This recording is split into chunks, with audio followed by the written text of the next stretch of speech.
Vagina में जो infection है वो मुख्तलिफ तरह के हो सकते हैं, मुख्तलिफ जरासीम से हो सकते हैं। उसमें से एक कैटेगरी जरासीम की जो है उसको फंगस कहते हैं, ठीक है। और उस फंगस में से भी एक ख़ास किस्म का फंगस है जिसको कैंडिडाइसिस कहते हैं। और क्योंकि ये कॉमनेस्ट कॉज है फंगल इन्फेक्शंस में, तो आम तौर पे फंगल इन्फेक्शन को या कैंडिडाइसिस को लोग एक दूसरे के मतलब रिप्लेसमेंट के तौर पे यूज़ कर लेते हैं। सो ये रिलेटिवली एक कॉमन वजाइनल इन्फेक्शन है, क्योंकि कैंडिडा जो है वो आपके वजाइना में नॉर्मल फ्लोरा में मौजूद होता है।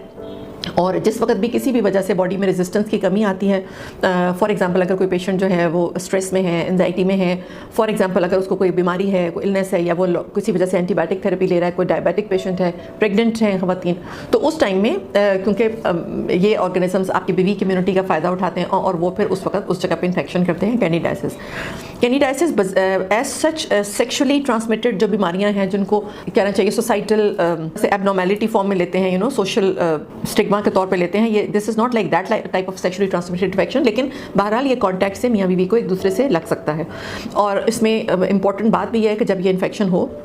तो दोनों को ट्रीट किया जाए। और आमतौर पे बार बार ये इन्फेक्शन होने की एक बड़ी वजह ये भी होती है कि स्पाउस को ट्रीट नहीं किया जाता, और स्पाउस को ना ट्रीट करने की भी बड़ी वजह ये होती है कि सिम्टम्स आमतौर पे अलामात जो है वो सिर्फ ख़वातीन में होती हैं, और इसलिए प्रिस्क्राइब करने वाले भी एट टाइम्स नहीं प्रिस्क्राइब करते, या अगर प्रिस्क्राइब करते हैं तो पेशेंट्स की तरफ से भी रेजिस्टेंस फेस करने में आता है कि हस्बैंड को क्यों दिया जाए, क्योंकि हस्बैंड को तो कोई प्रॉब्लम नहीं है। तो एसिम्टोमेटिक कैरियर्स होते हैं हस्बैंड्स, और फिर दोबारा से इन्फेक्शन हो सकती है। सो इसमें भी इंपॉर्टेंट बात यह है कि हम अपना इम्यूनिटी लेवल अच्छा बिल्ड करके रखें। अगर डायबिटीज़ है तो उसको अच्छा कंट्रोल करके रखें, अगर प्रेगनेंसी है तो उसमें भी हाइजीन का ख़ास तौर से ख्याल रखा जाए। तो उसके अलावा यानी अब अगेन वही बात है कि हेल्दी ईटिंग हैबिट्स हों। बहुत ज़्यादा अगर आप शुगरी फूड्स ले रहे हैं तो वजाइनल यीस्ट इन्फेक्शन होने के चांसेस ज़्यादा हैं। सो यानी आप हेल्दी जैसे फ्रूट्स और वेजिटेबल्स का इस्तेमाल ज़्यादा करें, योगर्ट का इस्तेमाल ज़्यादा करें, विटामिन का इस्तेमाल आप कर सकते हैं, और उसके साथ आप अपनी इम्यूनिटी बूस्ट करें तो ये इन्फेक्शन कम होता है। लेकिन बहरहाल ये कोई ऐसा बहुत ख़तरनाक इन्फेक्शन नहीं है। आमतौर पर एक रिप्रोडक्टिव ईयर्स ऑफ लाइफ में, यानी जो आपका एज ग्रुप है 20 से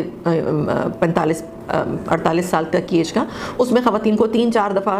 2-3 से 4 दफ़ा हो जाता है ये इन्फेक्शन, और उसमें इसको ट्रीट कर लेने में कोई हर्ज नहीं। लेकिन हाँ, अगर बहुत बार बार हो रहा है, यानी एक ही साल में बार बार हो रहा है, मुतअद्दिद दफ़ा हो रहा है, तो then we need to find out कि क्या वजह है जिसकी वजह से बॉडी रेजिस्टेंस इतना कॉम्प्रोमाइज़ है कि ये इन्फेक्शन बार बार हो रहा है। और इसमें जैसे मैंने पहले भी कहा है कि ये उस तरह से स्टिग्मा वाला ट्रांसमिटेड डिजीज़ नहीं है, लेकिन ये कॉन्टैक्ट से लग सकता है, जैसे स्पाउस के कॉन्टैक्ट से भी लग सकता है। इसी तरह अगर कोई प्रेग्नेंट खातून है और उसको वल्वोवजाइनल कैंडिडाइसिस है तो बच्चे को डिलीवरी के बाद डायपर रैश ज़्यादा हो सकता है, इसलिए उस वक्त पे भी इसको ट्रीट करना बहुत कॉमन है। इसी तरह अगर ब्रेस्ट के इर्द गिर्द और ग्रॉइन के एरियाज़ में और एक्सिलरी एरियाज़ में फोल्ड्स में ज़्यादा इन्फेक्शन है तो ब्रेस्ट फीडिंग मदर्स से बच्चे को भी ओरल थ्रश हो सकता है, फंगल इन्फेक्शन मुंह में हो सकता है। अच्छी बात यह है कि फंगल इन्फेक्शन जो है वो बहुत ज़्यादा दूसरे इन्फेक्शंस की तरह उसकी कोई बहुत लंबी चौड़ी कॉम्प्लिकेशंस नहीं है, यानी वो मुस्तकबिल में बांझपन नहीं करता। उसके साथ ऐसा नहीं है कि डिलीवरी वक्त से कबल हो जाए, किसी पेशेंट को उस इन्फेक्शन की वजह से प्री टर्म डिलीवरी हो रही है या कोई लॉन्ग टर्म कैंसरस चेंजेस हो रही हैं, लेकिन बहरहाल उसमें जो इचिंग होती है और उसकी जो सोरनेस है वो बहुत ज़्यादा तकलीफ होती है, तो फौरी तकलीफ ज़्यादा शदीद होती है, और उसके लिए पेशेंट्स हमारे पास ट्रीटमेंट के लिए आते हैं। अगर आप किसी वजह से अप्रोच नहीं कर सकते तो जो इमीडिएट सूदिंग एजेंट्स आप घर पे लगा सकते हैं, फॉर एग्जांपल आप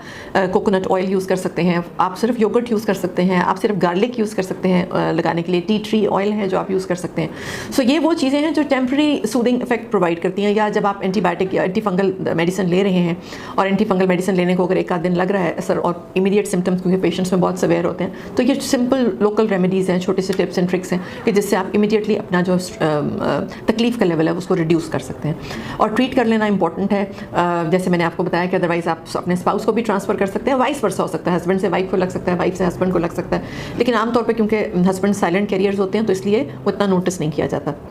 तो उसको ट्रीट कर लेना बहुत इंपॉर्टेंट है। अगर आपको मेरी अपॉइंटमेंट लेनी हो तो आप मरहम के प्लेटफॉर्म से ले सकते हैं, और आप पहले भी मुझे मुख्तलिफ चीज़ों के लिए मरहम के प्लेटफॉर्म से अप्रोच करते रहे, so you welcome for the future as well. Thank you very much. हम यूट्यूब चैनल को सब्सक्राइब करें और बेल के आइकन पर क्लिक करें। अभी मरहम ऐप डाउनलोड करें और किसी भी मसले के लिए 2000 से ज्यादा स्पेशलिस्ट डॉक्टर से ऑनलाइन ऑडियो या वीडियो कॉल के जरिए बात करें।